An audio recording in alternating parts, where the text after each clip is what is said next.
Tonton video ini sampai selesai agar Anda tidak gagal paham.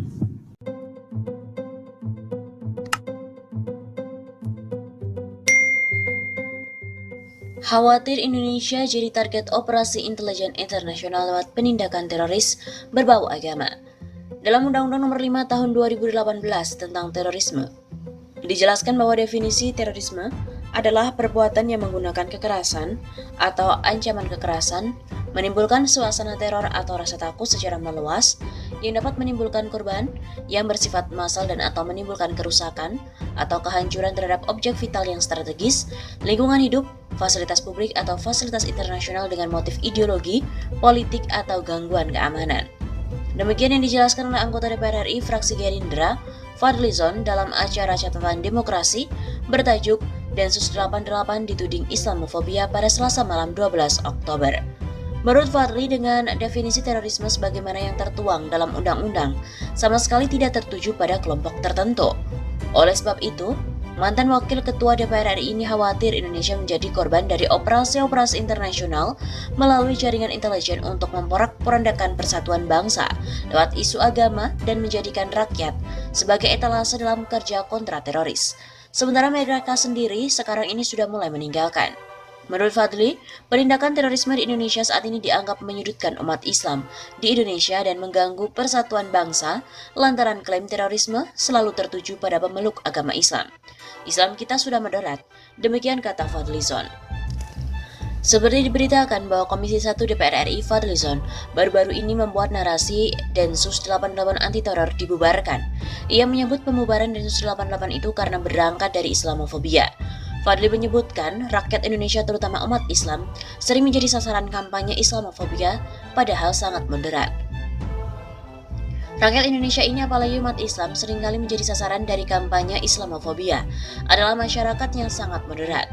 Ujarnya dalam sebuah acara talk show dikutip dari YouTube TV One News Rabu 13 Oktober.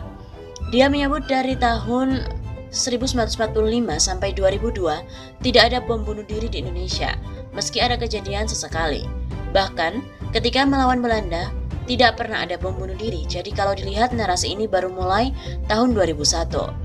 Menurutnya jika ingin Indonesia mendapatkan investasi atau turis, maka harus ada keterbukaan bahwa negara aman. Jangan ditakut-takuti oleh terorisme, jadi apa betul mereka itu adalah teroris yang sebenarnya?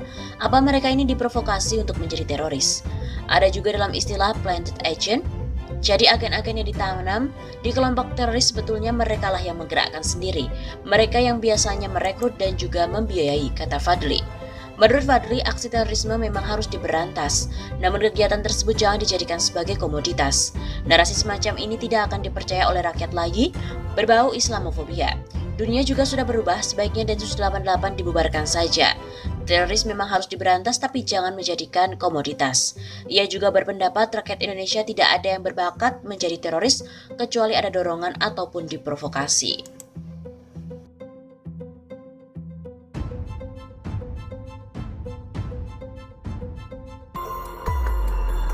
Waduh, BIN diduga disusupi hacker Cina menyusup ke jaringan internal. Hacker atau peretas Cina diduga telah menembus dan menyusup ke jaringan internal setidaknya 10 dan kementerian serta lembaga pemerintahan Indonesia.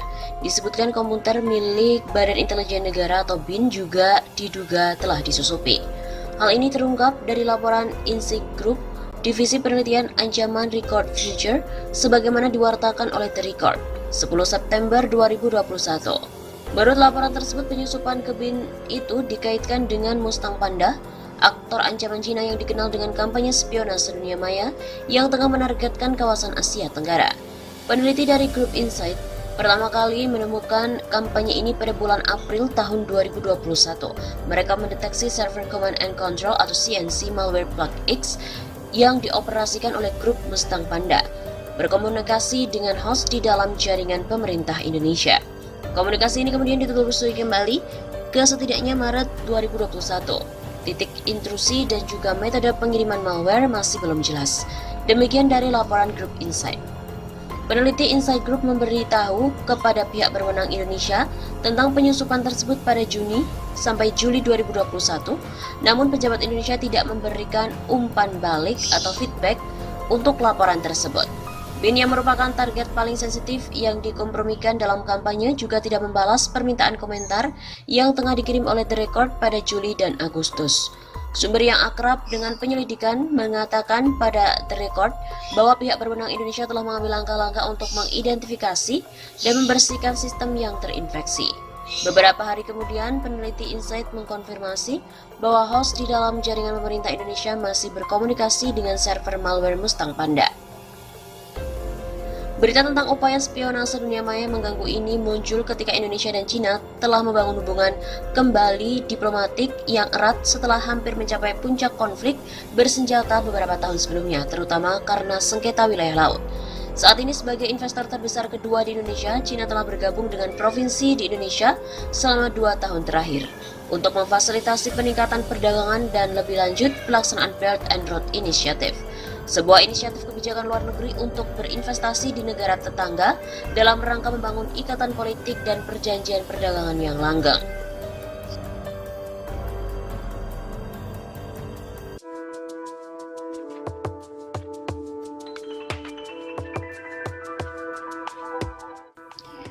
Wah, bahaya. Ternyata Cina terbukti akan bangun pangkalan militer di Indonesia. Sebuah laporan tahunan Departemen Pertahanan Amerika Serikat atau US Department of Defense mencatat fakta bahwa Cina memiliki proyeksi perluasan kekuasaan. Pemerintah Xi Jinping berambisi membangun jaringan logistik raksasa dan menguasai sebagian besar wilayah Samudra Hindia. Salah satu caranya adalah membangun pangkalan militer. Tak diragukan lagi bahwa Cina tengah mengalami peningkatan pesat di sektor militer, pembuatan sejumlah rudal balistik berhulu ledak nuklir, hingga kendaraan tempur super canggih seperti kapal induk 003 adalah bukti negeri tirai bambu punya ambisi untuk menjadi salah satu kekuatan dunia selain Amerika Serikat dan juga Rusia. Sebuah fakta baru muncul dalam laporan tahunan Departemen Pertahanan Amerika Serikat yang diserahkan kepada Kongres Amerika Serikat. Menurut laporan ASEAN Nikkei Review, salah satu poin yang tercantum dalam laporan itu adalah soal peta kekuatan militer Cina.